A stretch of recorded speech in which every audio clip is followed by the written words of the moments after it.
Welcome back to Movie Reviews by Movie Lovers, and today is day 7 of our 25 Days of Christmas Movie Reviews. And of course, it is Violent Night. And this one we had to stream because we don't own it. I know it's out on DVD now.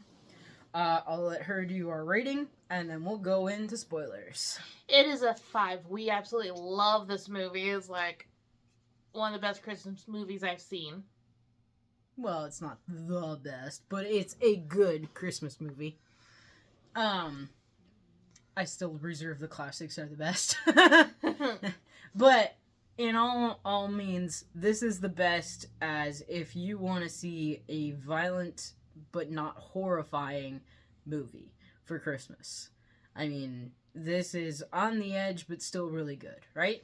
It's a mix between Home Alone and Deadpool.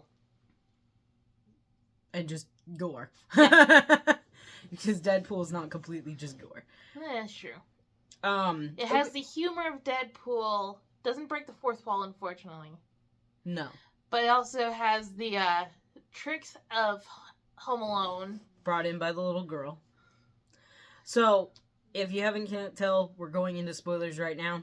So, the movie starts out, Santa's butt drunk and having a horrible time, and kids are just asking for video games, and he's sick and tired of the holidays. He's thinking about retiring, basically just being gone, you know?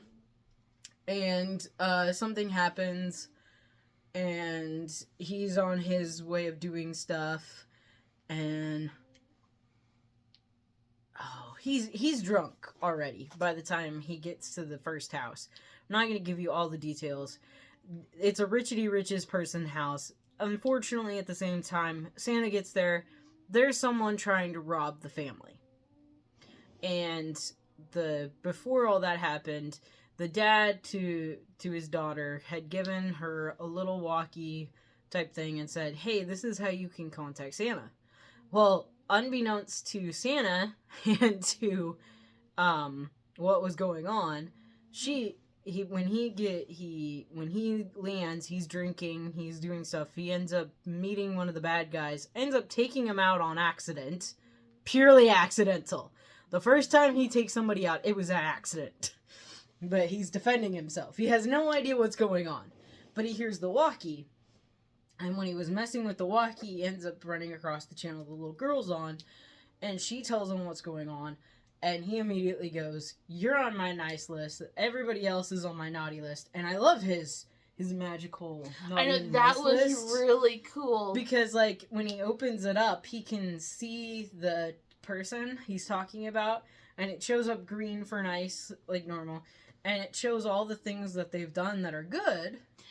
And then when he does the naughty one, at first it just shows the names of everybody that's in the building that's naughty. And, like, all the bad guys. But when it eventually gets to a point where he has an individual person, he can see what they did to cause them to be on the naughty list. Yeah, it's really cool. I also like the fact that I like his Santa suit. It's a very classic looking Santa suit. But the difference is when he ends up getting hurt the first time, he ends up getting stabbed in the lower chest area. And he has to mend himself. So he knows what to do. He uses ribbon, and he has a needle that he creates out of a hook from the tree. But when he takes off his shirt to do it, you see these old Norwegian tattoos, and I was like, "Oh my goodness, he's Norwegian! Yeah, he's like a Viking. He's got to be a Viking." And like you get a flashback when he accidentally fell asleep after basically getting knocked out. He dreams about what he'd done, and you see him, and he's all bloody, and you see the tattoos, and you're like, "This is cool. Like he's cool. Like how did he become Santa Claus?" And he doesn't even know, you know. But no, I just enjoyed the whole entire thing. And then when him and the little girl are talking like the second time, and he's kind of losing hope, and she says, what is something that you really appreciate? And he's messing with his ring, which is a cool, like, it was kind of the same kind of design ours are, kind of, but he was messing with it, And he's like, I miss Mrs. Claus. And he was like, at first it sounded like she was gone, but no, she's just at the North Pole like normal. And, and then during one of the fight scenes, his reindeer run off. And also, one of the scenes, his bag gets thrown into the fireplace. And then going into more of a spoiler, at the end, when everything's finished, and the reindeer come back, and he's like, oh, you actually did come back for me. And then he sees the bag, he's like, oh, you knew I needed it. And then on the seat, he looks, there's a note from Mrs. Claus with his hammer that he always used when he was in war. And she says, thought you'd need this. And everybody was just, and at that moment I was like, oh, that's a sentimental moment. She was thinking about her husband as much as he was thinking about her. Yeah, and then the little girl has run away from the bad guys and her parents has set up a Home Alone trap. I'll let you tell them about that one. It shows the bad side of making booby traps. It's all the damage that can be done. One of the scenes had the girl who put nails into the steps.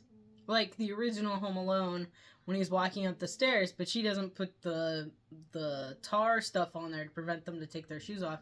She's got a nail just sticking up in the middle, and the guy's head goes right through it. Because a bowling ball lands on his head. Yep. Oh, and then after he gets loose from that, because he's not dead, he's just very injured, he falls backwards and lands on a mat of nails into his back. And drill bits. Yeah, she pretty much killed him. Oh, and a guy gets a star in his eye. Oh yeah, that one was weird. Oh yeah, the whole entire time we were watching this, we were like, oh. But I'm having so much thrills with it. We're like, ooh, ah. I think another favorite scene, if you really like the violence, is when he finds a hammer, Santa, and he basically starts using it like he would his old hammer. And basically, it's all these military type guys that are in this barn with him, and he starts up the wood chipper. It was either a wood chipper or one of those things that you can use to move snow. And he starts it up, and he sends them into that, and then destroys them. Like it was very descriptive, very fast, but still beautiful movie.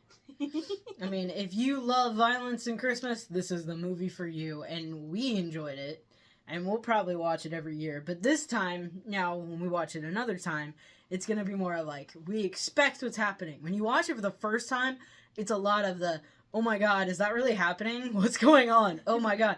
Like, at first, we were like, oh, this is a definite 3. And then as we went, oh, it's a 4. Oh no, because of the beautifulness of the violence and how just everything works together, it's a 5. I would watch this every year, maybe multiple times of a year. Depends on how I feel. But yeah.